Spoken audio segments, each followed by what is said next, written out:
सहस्रफण सहस्रफण सहस्रफण। धर्म देवता के मस्तक पर श्वेत छत्र है सहस्रफण। कर्माचरण के समुत्थान के सत्पात्र है सहस्रफण। सहस्रफण से निभाई जाती है दाम्पत्य की नित पवित्रता। मणिद्युतियों से परिरक्षित है प्रकृति की स्वच्छता। सहस्रफण धर्मलीन हो तंद्रा में तब दैव मात्र निर्निद्र है। सहस्रफण के शिखरों पर ये सारा जगत सुभद्र है। समय के आघातों से बचे हैं फण सहस्र में दो फण। प्रकृति पुरुष के गृहस्थ जीवन के प्रतीक है ये फण। सहस्रफण सहस्रफण सहस्रफण।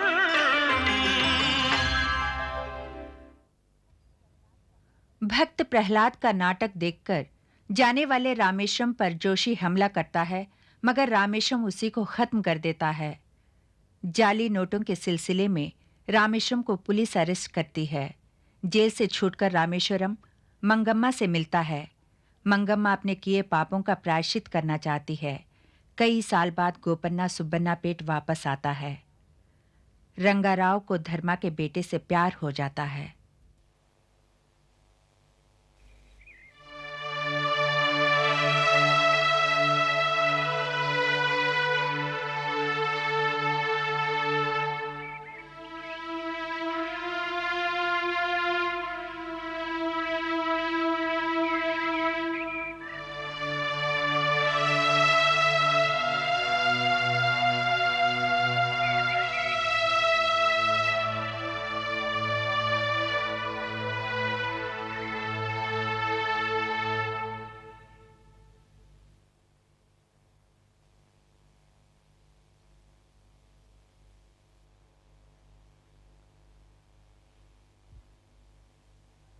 ए बुड्ढे, कहाँ जा रहे हो? चलो भागो यहाँ से। जाने दो मुझे। क्या अंदर जा रहे हो? अंदर जाने दो, जाने दो, दया करो। कोठी छोड़ के जाकर 20 साल हो गए। अंदर जाकर अच्छी तरह देख लो एक बार। जाने दो मुझे, जाने दो ना। अंदर जाना है? अपने बाप की कोठी समझ सीधा अंदर चला जा रहा है। मुझे जाने दो, आपके पाँव पड़ता हूँ। जाने दो मुझे बाबूजी, मुझे मत रोकना। जाने दो मुझे अंदर, मुझे जाने दो बाबूजी। ठहरो, क्या बात है? सरकार, ये पागल दिखता है। नहीं, मैं पागल नहीं हूँ सरकार, मैं पागल नहीं हूँ।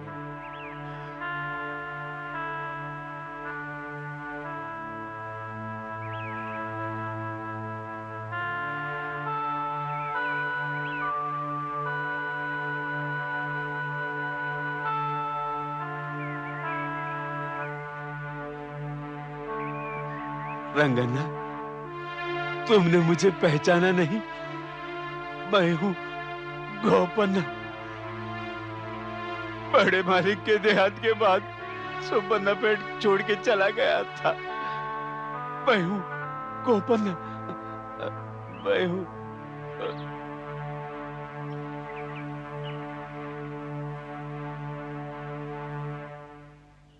हाँ सरकार, ये गोपन्ना है, यहाँ का पुराना नौकर। जब मैं 15 साल का था तब ये कोठी छोड़कर चला गया था। रंगन्ना, मैं एक बार छोटे मालिक को देखना चाहता हूँ। छोटे मालिक कौन है? आपके पिताजी सरकार। अच्छा, इन्हें पिताजी के पास ले जाइए। जाइए। आओ गोपन्ना, आओ। रंगन्ना, कोठी कितनी बदल गई है। हाँ गोपन्ना, अब मैं तुम्हें क्या बताऊं, यहाँ क्या क्या नहीं घटा। छोटे मालिक ने कोठी की शक्ल ही बदल दी है। छोटी रानी की मौत के बाद 3 बार में मुझसे शादी की थी। अब 3 साल से बीमार हैं। उन्हें देख के बहुत तरस आता है।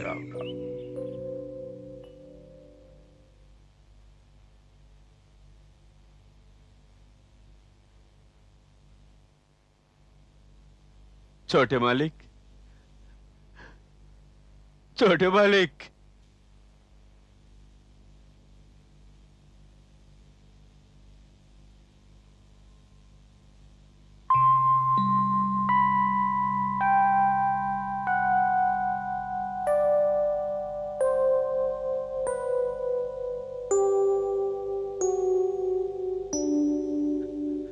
मालिक। गोपन्ना, गोपन्ना,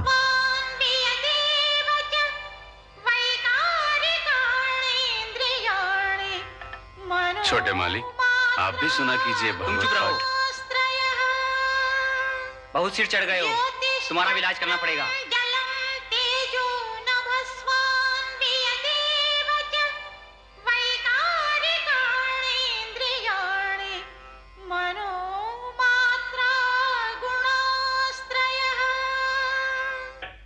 भी सुन लो गोपन्ना, तुम बड़े जमींदार साहब के प्यारा नौकर हो तो क्या हुआ, अपनी औकात में रहा करो। पर छोटे सरकार। छोटे सरकार नहीं, जमींदार साहब कहो। साहब, मैंने कभी शिकायत का मौका नहीं दिया। तुम फिर बोले। मुझे आज्ञा दीजिए, बड़े सरकार की पूजा का समय हो गया। जाओ।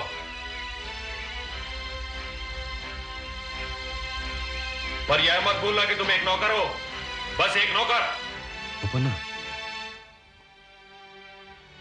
हमें मालूम है तुम किस सोच में डूब गए हो। हमारी बचपन की बातें याद आ गई ना? हमें भी वो दिन याद है। धर्माराव भागवत पढ़ता था, पिताजी, माँ जी और तुम सुना करते थे। हमें बहुत गुस्सा आता था। जानते हो, आज वही धर्माराव बहुत बड़ा बन गया है, बड़ा ज्ञानी है। हड़प्पा नायडू उन्हें बहुत मानते हैं। अब वो दिन नहीं रहे। 3 बरस हो गए हमें बिस्तर पर पड़े हुए।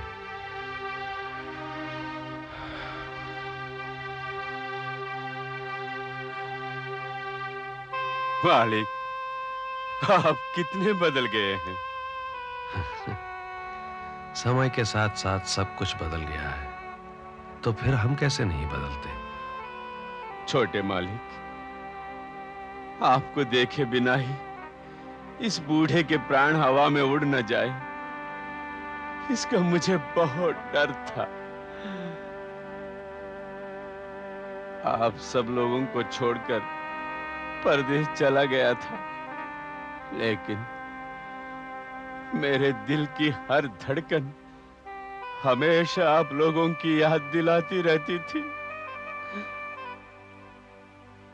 छोटे मालिक, आपकी तबीयत बिगड़ जाने की बात सुनकर मुझे बहुत दुख हुआ, बहुत दुख हुआ मालिक, बहुत दुख हुआ। गोपन्ना, गोपन्ना, आपकी हालत मुझसे देखी नहीं जाती।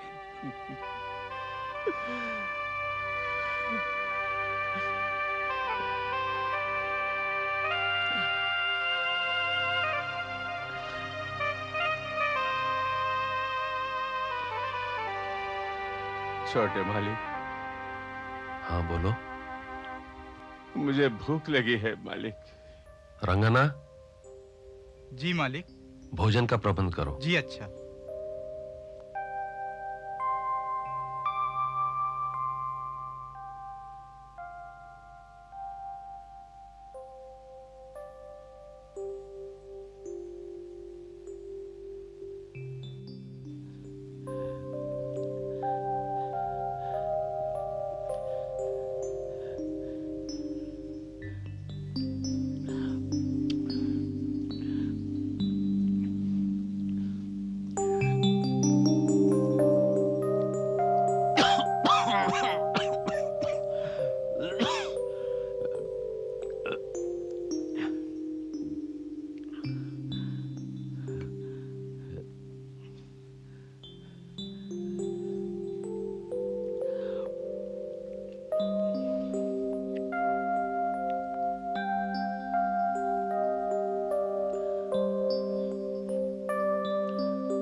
क्यों जी, जब से आप मंदिर होकर आए हैं इतनी चुप्पी क्यों साध रखी है?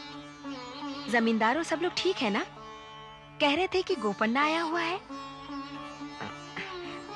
आज उसे भोजन पर बुला लेते। बुरी खबर है, बेचारा गोपन्ना नहीं रहा रू। मंदिर में भागवत पाठ सुनते सुनते मैं कुछ समझी नहीं। जब से वो यहाँ आया था तब से इच्छा थी कि वो मुझसे भागवत पाठ आखिरी बार सुने। सबसे पहले वो जमींदार के हाथों भोजन करके मंदिर चला गया। आपसे किसने कहा? कबीर ने। रंगाराव जी के स्नेह और प्यार से पागल हो गया था और खुशी खुशी मुझसे मिलने स्वामी जी के मंदिर जा पहुंचा, जहां गृहणाचारी से मुलाकात हुई। उसने यहां घटी हुई सभी घटनाओं को शायद सुना दिया। सुनकर उसे बहुत दुख हुआ था रू। लेकिन क्यों? एक गिरती दीवार से वास्ता जो है उस बेचारे का। जब वो जवान थे तब उन्होंने साथ नहीं दिया था बड़े जमींदार का। जानती हो अरू, आजकल उनकी देखभाल कौन करता रहता है? उन्हीं का बेटा हरप्पा नायडू। लेकिन जमींदार शून्य दृष्टि से देखते रहते हैं। जब जमींदार साहब जिंदा थे, छोटे मालिक राज करते थे। भला समय का आगे किसका चला है? अरु, समय बड़ा बलवान है। ये तो 16 आने सच है। अरु, कभी कभी ऐसा लगता है कि अगर मेरा वो खुशियों भरा बचपन लौट आए तो कितना अच्छा होगा। पिताजी का वात्सल्य और स्नेह, जमींदार साहब और रानी मां का प्रेम, ओह, यह सब अब दूर के तारे लगते हैं। एक टूटा हुआ सुंदर सपना।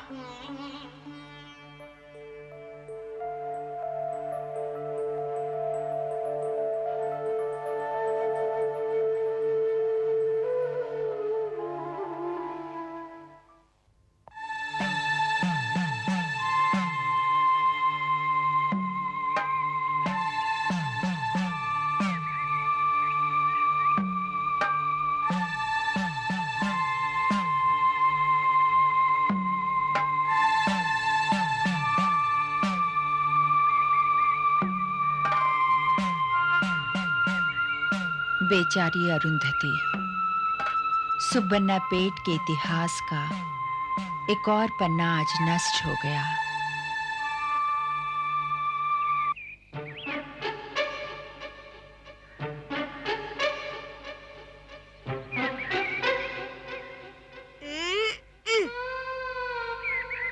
इस समय क्यों आए हो तुम?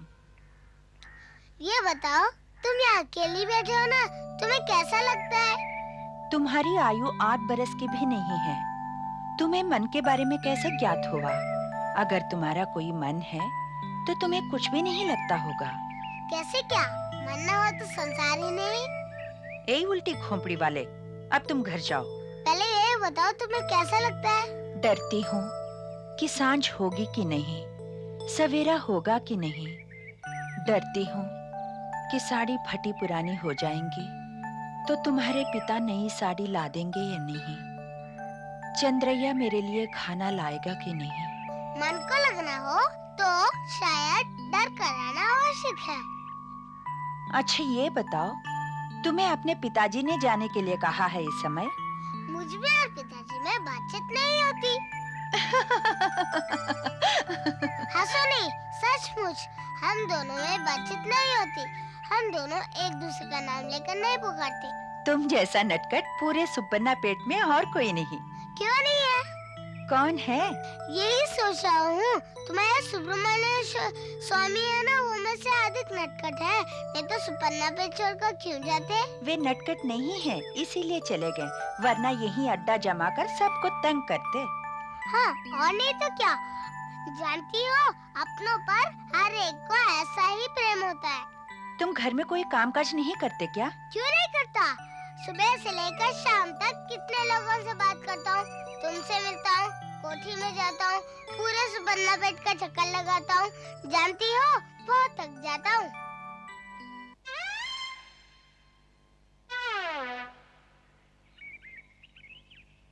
चार दिन के अंदर तुम्हारे सर पे इतने चटाई कहाँ से आ गई? ये तो कभी के आते, मैंने ही आने नहीं दिया। 1 2 3 4 5 6 7 8 9।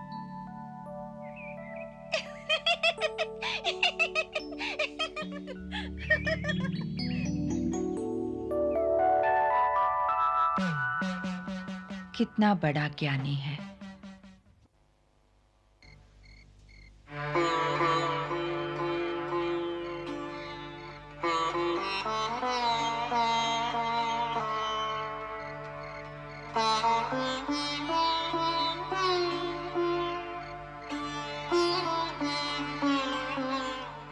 पिताजी, किस सोच में डूबे हुए हैं आप? धर्माराव के बारे में सोच रहे थे। पता नहीं उससे दुख कैसे सहन होते होंगे। उनके जितना ज्ञानी और कोई नहीं है। गिरिका को उन्होंने ही मुक्ति दिलाई है। अपवित्र मंगम्मा को उन्होंने ही पवित्र किया है। इस कहानी की नींव 16 बरस पहले ही पड़ गई थी। कृष्ण नायडू, रानी मां, छोटी रानी, गोपन्ना, हरिया, अरुंधति, सब एक के बाद एक चल बसे। ऐसी कौन सी घटना है जिसे वो सहन नहीं कर सकते? हाँ, आपने बिल्कुल ठीक कहा।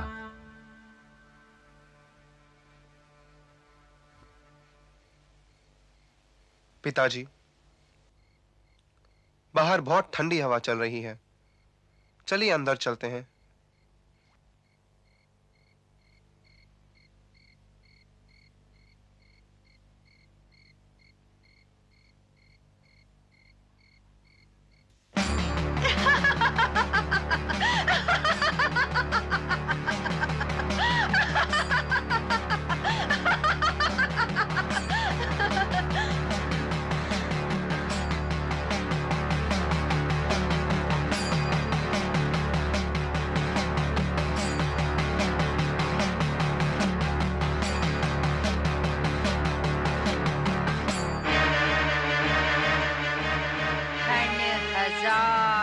पसार नृप को स्वप्न में फणि ने लिया रस। सुब्रमण्येश्वर स्वामी मंदिर छोड़कर चले गए। सुपन्ना पेट के नाश का बीजारोपण हो गया है।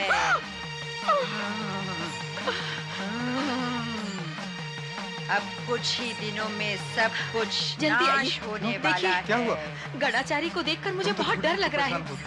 नहीं, देखिए ना, लोग कहते हैं कि सुपन्ना पेट का जिस ब्राह्मण ने निर्माण किया था उसी का निर्णय है कि ये गांव 300 वर्ष तक रहेगा।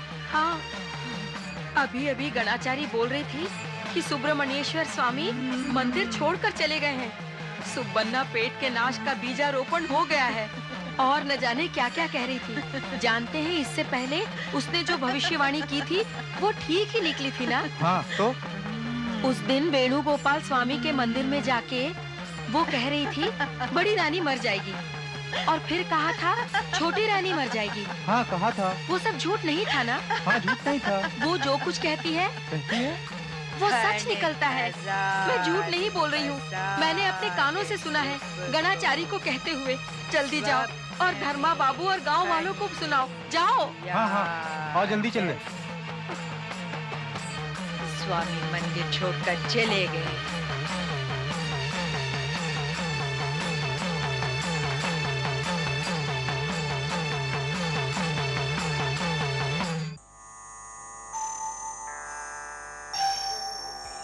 बेटा, तुमने मेरी बड़ी सेवा की है। तुम्हारी सेवा के दिन समाप्त होने को आए हैं। फूफी, तुम तो देवी हो, ऐसा मत कहो। बेटा, तुम्हारी कोई बहन नहीं है। होती तो वो भी मेरी तरह गणाचारी बन जाती। मेरी बात अच्छी तरह याद रखो। तुम्हारी एक लड़की होगी, तुम उसका ब्याह कर देना, मैं अनुमति दे रही हूँ। तुम अभी छोटे हो, मेरी बातें तुम्हारी समझ में नहीं आएंगी। फूफी, आज सवेरे पुजारी बाबा कह रहे थे कि तिपाई की टांग फिर से टूट गई है। अभी तो कुछ नहीं हुआ, बस कुछ ही दिनों में एक और टांग टूट जाएगी। तो फिर तिपाई एक टांग पे कैसे खड़ी होगी? कल रात मैंने एक सपना देखा था। कैसा सपना?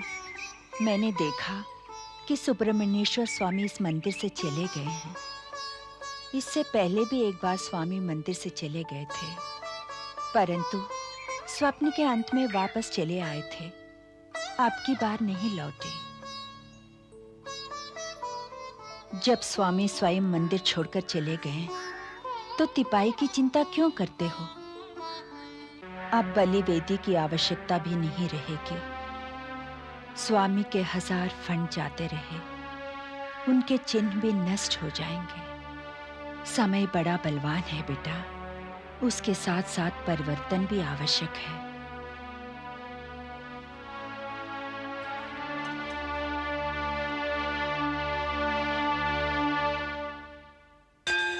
हे स्वामी, ये कैसा परिवर्तन है? कृष्णम नायडू जैसा जमींदार चल बसा, जिसके साथ साथ जो धर्म, अर्थ, काम और मोक्ष का हेतु है, वो विद्या नष्ट हो गई।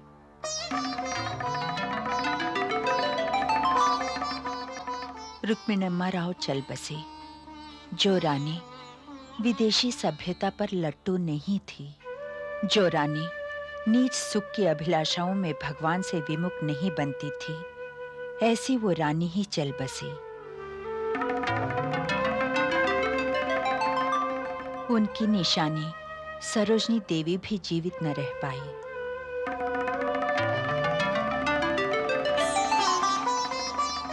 अत्यंत उदार रामेश्वर शास्त्री भी आंखों से ओझल हो गए। रंगाचम्मा मरणासन्न की दशा में भी पति के दर्शन करने वाली पवित्र मूर्ति भी चल बसी।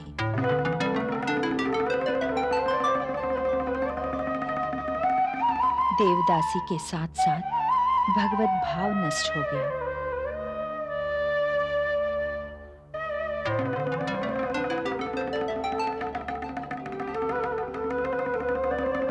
अरुंधति जो प्रकृति का प्रतिरूप है, जन्म लेकर हंसते रोते शरीर से मिट भी गई है।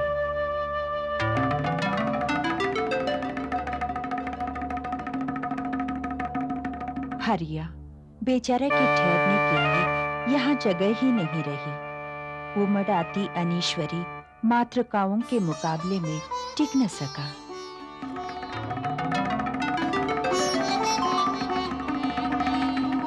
गोपन्ना एक ऐसा मनुष्य चल बसा जो भक्ति, सेवा, भूत दया तथा परोपकार का मूर्तिमान अवतार था।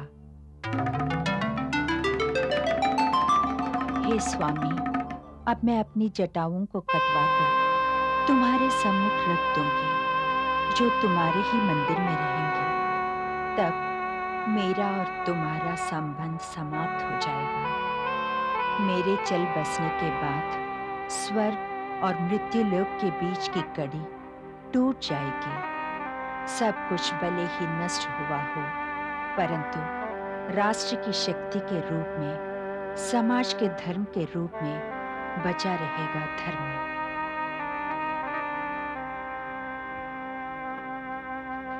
अतीत का चिन्ह बनकर रह जाएगा केवल मंदिर। धर्म देवता के मस्तक पर श्वेत छत्र है सहस्र फंड, कर्माचरण के समुत्थान के सत्पात्र है सहस्र फंड। सहस्र फंड, सहस्र फंड, सहस्र